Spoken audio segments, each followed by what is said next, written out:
Después de leer sobre el falso juicio ante el Sanedrín y el triste final de Judas, Elena White nos describe la escena de Jesús en el tribunal de Pilato.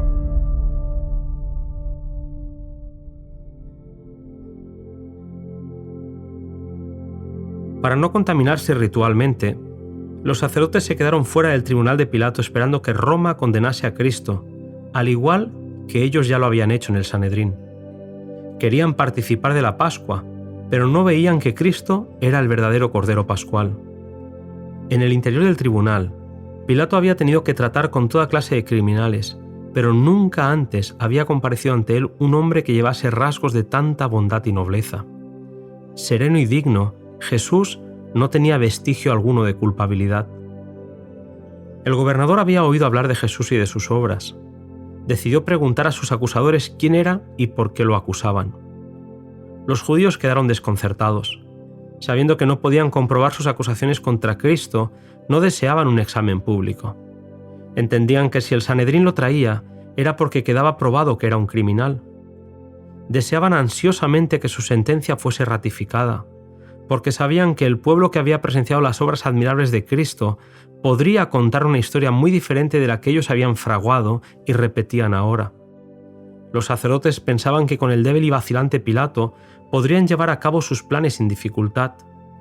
Pero había algo en el preso que impidió a Pilato hacer esto.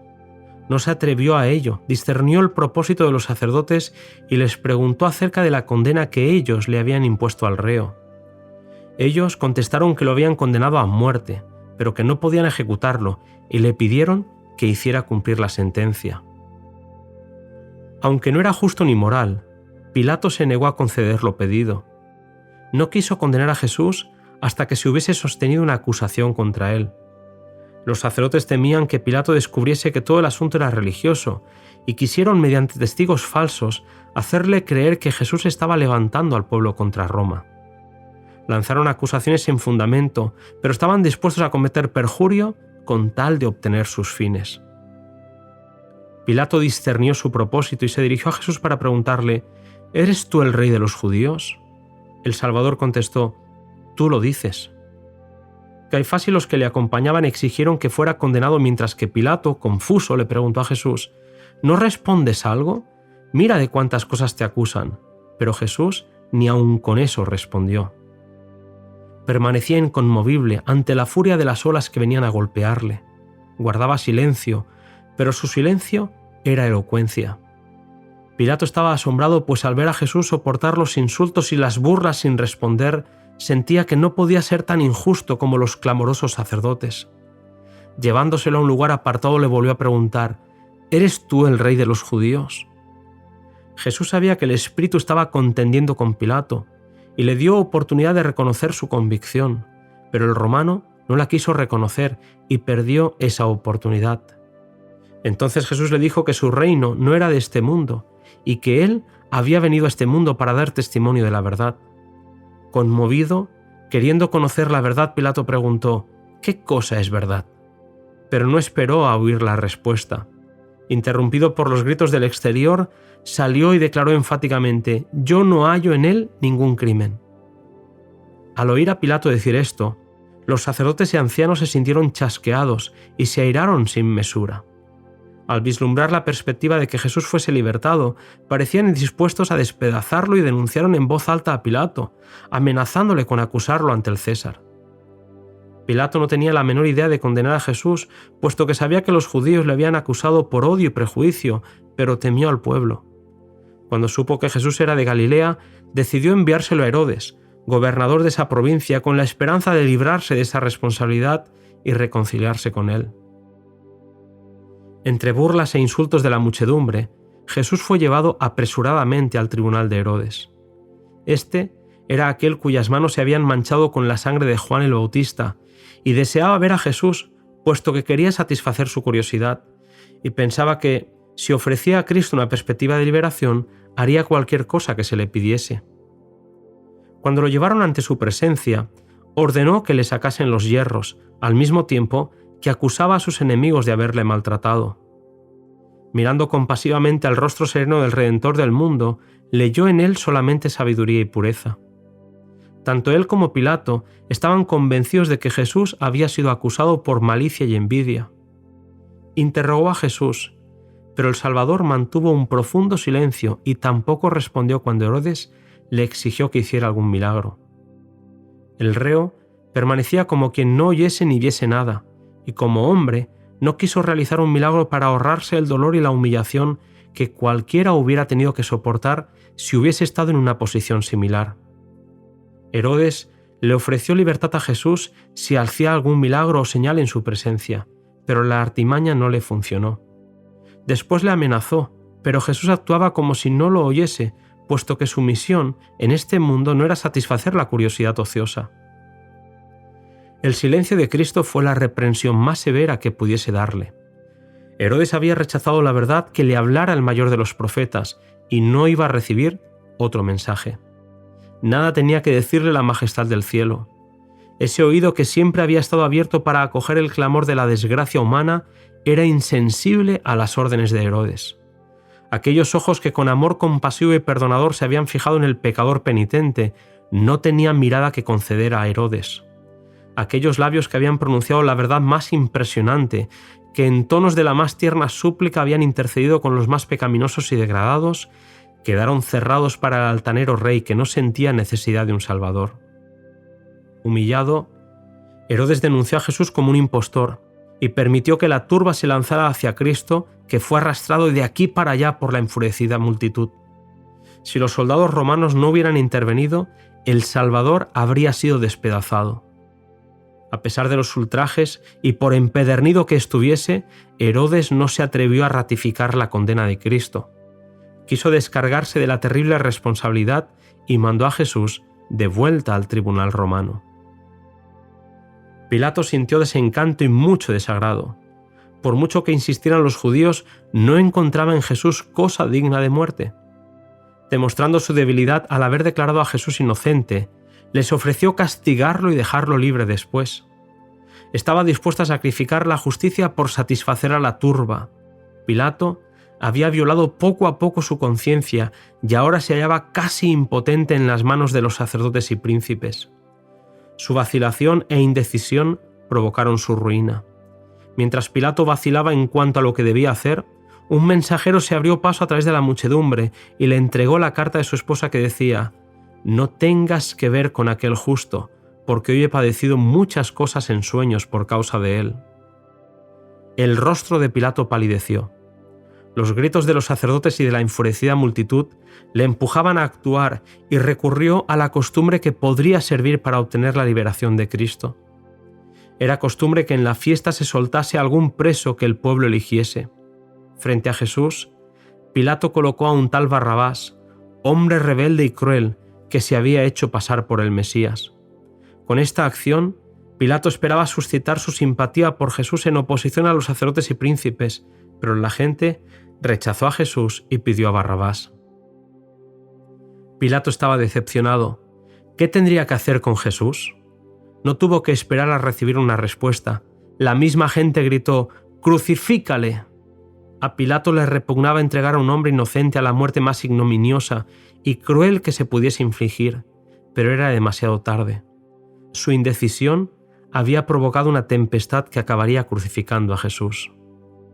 Extenuado de cansancio y cubierto de heridas, Jesús fue azotado a la vista de la muchedumbre. Los romanos lo llevaron al pretorio y vistiéndole de púrpura le colocaron una corona de espinas, a la vez que le golpeaban, le escupían y se burlaban de él. «¡Salve, rey de los judíos!».